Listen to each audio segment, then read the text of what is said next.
ಇದೇ ವಿಚಾರವನ್ನ ನಾವು ರಾಮಚಂದ್ರ ರಾವ್ ಅವರನ್ನ ಪ್ರಶ್ನೆ ಮಾಡಿದಾಗ ಅದು 8 ವರ್ಷದ ಹಳೇದು, ಆಗ ನಾನು ಬೆಳಗಾವಿಯಲ್ಲಿದ್ದೆ, 8 ವರ್ಷದ ಹಳೆಯ ವಿಡಿಯೋ ಈಗ ಬಿಟ್ಟಿಯಾರಷ್ಟೇ, ಅದಕ್ಕೇನಂತ ಬೆಲೆ ಕೊಡಬೇಕಾದಂಥ ಅವಶ್ಯಕತೆ ಇಲ್ಲ ಅನ್ನೋ ಅರ್ಥದಲ್ಲಿ ಅವರ ಮಾತಿತ್ತು ಕೂಡ. ಆ ನಂತರದಲ್ಲಿ ಅವ್ರಿಗೆ ಅದು ಏನನ್ಸ್ತೋ ಏನೋ, ಮತ್ತೆ ಇಲ್ಲ ಇಲ್ಲ ಆ ವಿಡಿಯೋ ಅದೆಲ್ಲ ಸುಳ್ಳು, ಅವೆಲ್ಲ ಫ್ಯಾಬ್ರಿಕೇಟೆಡ್ ವಿಡಿಯೋಸ್, ಅವ್ರು ಬಳಸಿದಂಥ ಪದ ಅದು. ಈ ಥರ ಮಾತು ಹೇಳೋಕೆ ಶುರು ಮಾಡಿದ್ರು. ಸೊ ಇದ್ರ ಬಗ್ಗೆ ನಮಗೇನು ಐಡಿಯಾ ಇಲ್ಲ. ವಿಡಿಯೋ ಇದು ಅಂತ ಹೇಳ್ತಾ ಇರುವಂಥದ್ದು ಅದು ಹಳೇದಂದ್ರೆ ಈಗ ಅದು 8 ವರ್ಷ ಹಿಂದೆ ಇದ್ದೇನೆ ನಾನು ಅಲ್ಲಿ ಬೆಲ್ಗಾಮಲ್ಲಿ. ಮುಜುಗರ ಸಹಜವಾಗಿ ತಂದಿದ್ದೀರಾ ಸರ್, ಸಾಕಷ್ಟು ಮುಜುಗರ ಆಗಿದೆ ಈ ಸರ್. ಇದು ಏನು ಹೇಳಲಿಕ್ಕೆ ಬಯಸ್ತೀರಾ ಅಂತ ಈ ಹಂತದಲ್ಲಿ ಕ್ರಮ ನಾನು ಅದ್ರ ಬಗ್ಗೆ ನಾವು ಅಡ್ವೊಕೇಟ್ ಮಾತಾಡಿ ನಾವು ಇದು ಕ್ರಮ ತಗೊಳ್ತೀವಿ. ಇದು ನಮಗೆ ಶಾಕಿಂಗ್, ಇಟ್ಸ್ ಆಲ್ ಫ್ಯಾಬ್ರಿಕೇಟೆಡ್, ಸುಳ್ಳು ಇದು, ಆ ವಿಡಿಯೋ ಎಲ್ಲ ಸುಳ್ಳು ಅಂತ ನಮ್ಗೆ ನಿಮ್ಮ ಸುಳಿವೇನಾದ್ರು ಇತ್ತಾ ಸರ್ ಇದ್ರ ಬಗ್ಗೆ ನಮಗೇನು ಐಡಿಯಾ ಇಲ್ಲ. ಯಾವಾಗ ಆಗಿರೋದು, ಇದು ಯಾವಾಗ ಮಾಡಿರೋದು ಗೊತ್ತಿಲ್ಲ ಆಗಿದ್ರೆ ನನಗೆ ಗೊತ್ತಾಗಲಿಕ್ಕೆ. ಇದ್ರ ಬಗ್ಗೆ ತನಿಖೆ ಆಗ್ಬೇಕಂತೀರಾ? ತನಿಖೆ ಆಗಬೇಕು.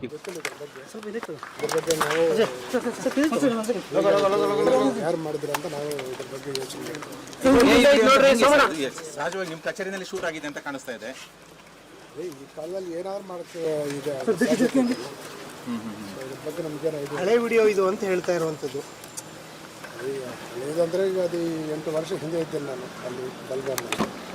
ಮುಜುಗರ ಸಹಜವಾಗಿ ತಂದಿದ್ದೀರಾ, ಸಾಕಷ್ಟು ಮುಜುಗರ ಆಗಿದೆ ಈ ಸರ್. ಇದು ಏನು ಹೇಳಲಿಕ್ಕೆ ಬಯಸ್ತೀರಾ ಅಂತ ಈ ಹಂತದಲ್ಲಿ ಕ್ರಮ ತನಿಖೆ ಆಗ್ಬೇಕಂತೀರೋ ಏನು, ನೀವೇನಾದ್ರು ದೂರು ಕೊಡ್ತೀರಾ? ನಾನು ಅದ್ರ ಬಗ್ಗೆ ನಾವು ಅಡ್ವೊಕೇಟ್ ಮಾತಾಡಿ ನಾವು ಇದು ಕ್ರಮ ತಗೊಳ್ತೀವಿ. ಇದು ನಮಗೆ ಶಾಕಿಂಗ್, ಇಟ್ಸ್ ಆಲ್ ಫ್ಯಾಬ್ರಿಕೇಟೆಡ್, ಸುಳ್ಳು, ಆ ವಿಡಿಯೋ ಎಲ್ಲ ಸುಳ್ಳು ಅಂತ ನಮ್ಗೆ. ನಿಮ್ಮ ಸುಳಿವೇನಾದ್ರು ಇತ್ತಾ ಸರ್ ಇದ್ರ ಬಗ್ಗೆ ನಮಗೇನು ಐಡಿಯಾ ಇಲ್ಲ. ಯಾವಾಗ ಆಗಿರೋದು, ಇದು ಯಾವಾಗ ಮಾಡಿರೋದು ಗೊತ್ತಿಲ್ಲ ಆಗಿದಿಲ್ಲ, ನಮಗೆ ಗೊತ್ತಾಗಲ್ಲ. ಇದ್ರ ಬಗ್ಗೆ ತನಿಖೆ ಆಗ್ಬೇಕಂತೀರಾ? ತನಿಖೆ ಆಗಬೇಕು. ಈಗ ಗೃಹ ಸಚಿವರನ್ನ ಭೇಟಿ ಮಾಡಕ್ಕೆ ಬಂದಿದ್ದೀರಾ ಸರ್, ಏನು ಹೇಳಲಿಕ್ಕೆ ಬಯಸ್ತೀರಾ ಅವ್ರಿಗೆ? ಇಲ್ಲ, ಈ ಥರ ಸುಳ್ಳು ಮಾಹಿತಿ ಹಬ್ಬಿಸ್ತಾ ಇದ್ರು.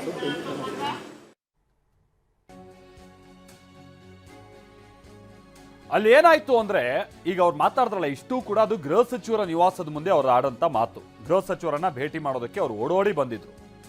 ಬಟ್ ಆ ನಂತರದಲ್ಲಿ ಪರಮೇಶ್ವರ್ ಅವರು ಒಪ್ಪಿಲ್ಲ ಇವ್ರನ್ನ ಭೇಟಿ ಮಾಡೋಕೆ. ಗೃಹ ಸಚಿವರ ನಿವಾಸಕ್ಕೆ ಬಂದು ರಾಮಚಂದ್ರ ರಾವ್ ವಾಪಸ್ ಆದ್ರು. ಪರಮೇಶ್ವರ್ ಅವರು ಅನಾರೋಗ್ಯದ ಕಾರಣವನ್ನ ಕೊಟ್ರಂತೆ, ನನಗೆ ಹುಷಾರಿಲ್ಲ, ನನಗೀಗ ಸದ್ಯಕ್ಕೆ ಭೇಟಿ ಆಗೋದಕ್ಕಾಗಲ್ಲ ಅಂತ.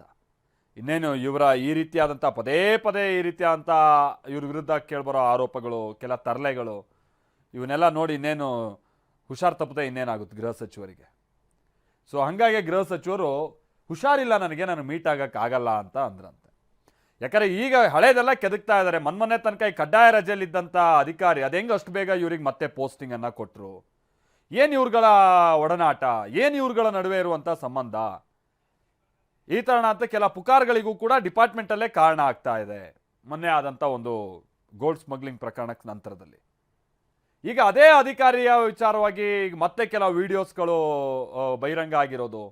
ಆಮೇಲೆ ಇದೇನು ಇವತ್ತೇನು ಸಡನ್ನಾಗಿ ಬಂದಿರುವಂಥ ಸರ್ಪ್ರೈಸೋ ಅಥವಾ ಶಾಕಿಂಗೋ ಅಲ್ಲ, ಇದು ಭಾಳ ದಿನಗಳಿಂದ ಓಡಾಡ್ತಾ ಇದ್ದಂಥ ವಿಡಿಯೋಗಳಿದು. ಗೊತ್ತಿಲ್ಲ ಈ ವಿಡಿಯೋಗಳನ್ನಿಟ್ಟು ಅದು ಏನೇನು ವಸೂಲಿ ಆಗಿದೆಯೋ ಮತ್ತೊಂದೋ ಏನೋ ಗೊತ್ತಿಲ್ಲ. ಬಟ್ ಈಗ ಮತ್ತೊಮ್ಮೆ ಇದೇ ಅಧಿಕಾರಿಯ ಕುತ್ತಿಗೆಗೆ ತಂದಿದೆ ಈ ವಿಷಯ. ಹಾಗಾಗಿ ಸರ್ಕಾರಕ್ಕೂ ಕೂಡ ಇದು ಭಾಳ ಮುಜುಗರದ ಸಂಗತಿ.